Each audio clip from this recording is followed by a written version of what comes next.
Dayı bu çok cazibdir. Varsa gel dövün qabağına.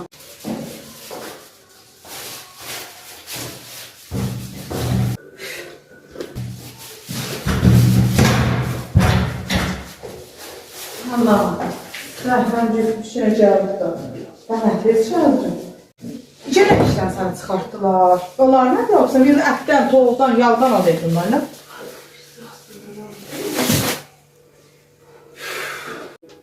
Ne püfül sen? Hele püf püf.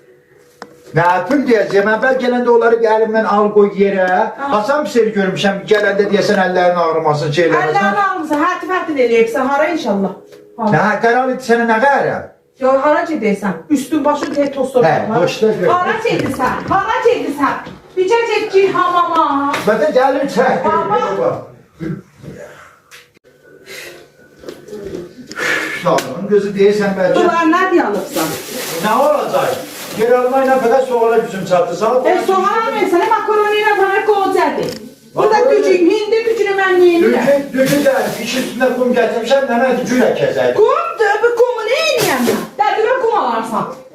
Bu nə mən makaroni pişirəcəm mən? Nənəm Dədimə pay, boşda kessin baba.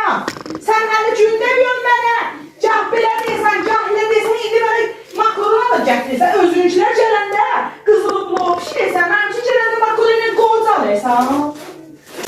Bəsimdir dayıcı, onu qarsan gəl döyün qabağına.